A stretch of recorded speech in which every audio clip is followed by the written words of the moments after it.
রাজশাহী, যাকে বলা হয় শিক্ষানগরী, কিন্তু এখন সেই শিক্ষানগরীর বিনোদন কেন্দ্র পদ্মা পার, সিমলা পার্ক আর মুক্তমঞ্চে ক্লাস ফাঁকি আর আড্ডার আসর। স্কুল কলেজের ড্রেসেই ঘন্টার পর ঘন্টা সময় কাটাচ্ছে তরুণ তরুণীরা। প্রশ্ন একটাই, কোথায় যাচ্ছে রাজশাহীর ভবিষ্যৎ প্রজন্ম? এই যে ছেলেরা আসছে, স্কুল ফাঁকি দিয়ে আসছে, এখানে আড্ডা মারছে, মারামারি, মেলে গন্ডগোল, মানে পরিবেশটা একবারে নষ্ট করে ফেলেছে এরা। এখানে মানে ভালো মানুষ তো চলতেই পারবে না এরকম অবস্থা। তোমরা স্কুলের ড্রেস পরে তোমরা নদীর ধারে বা যে কোনো কাজে করে আসো, আমাদের দেশের দুর্নাম হয়, আমাদের সমাজের দুর্নাম হয়, স্কুলের দুর্নাম হয়, কলেজের দুর্নাম হয়। তো এটা আসলে বন্ধ করা উচিত বা আপনাকে সতর্ক হতে হবে। সকাল 10টা, স্কুলে বাজছে ক্লাসের ঘন্টা আর পদ্মাপাড়ে বাজছে আড্ডার হাসি। চায়ের কাপে ধোয়া, হাতে মোবাইল, পাশে বন্ধুরা, সবই আছে, নেই শুধু ক্লাসের চিন্তা।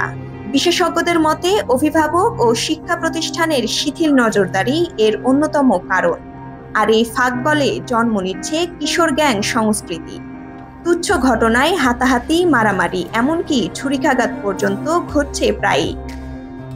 কৌশলে তারা প্রেজেন্ট দেখে এরপর তারা বাইরে বেরিয়ে আসে এবং বিভিন্ন জায়গায় তারা আড্ডা শুরু করে। তারা রীতিমতো প্রকাশ্যে ধূমপান করে এবং কাউকে তোয়াক্কা করে না, অথচ এটা শিক্ষানগরী। আমি মনে করি আমার কাছে যেমন লজ্জাজনক, এই শহরের মানুষের জন্য লজ্জাজনক। রাজশাহী মেট্রোপলিটন পুলিশের মুখপাত্র গাজীউর রহমান জানান, এসব এলাকায় বাড়ানো হচ্ছে টহল ও নজরদারি।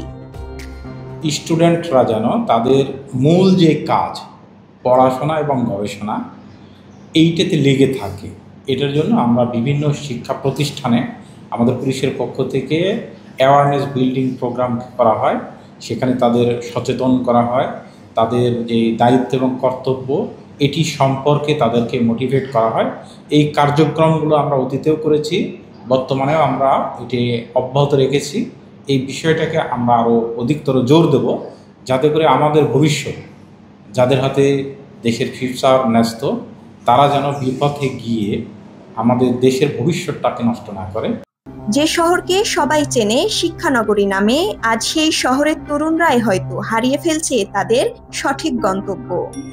এই হাসি, এই আড্ডা হয়তো নিরীহ, কিন্তু এই অবসর সময়টাই হয়তো গিলে খাচ্ছে তাদের ভবিষ্যৎ। শিক্ষা মানে শুধু বই নয়, শিক্ষা মানে সচেতনতা, দায়িত্ব আর ভবিষ্যৎ গঠনের অঙ্গীকার। রাজশাহী যদি সত্যি শিক্ষানগরী হয়, তবে তার তরুণদের হতে হবে অনুকরণীয়, অনুপ্রেরণার প্রতিচ্ছবি। সোনিয়া খাতুন, বার্তা 24, রাজশাহী।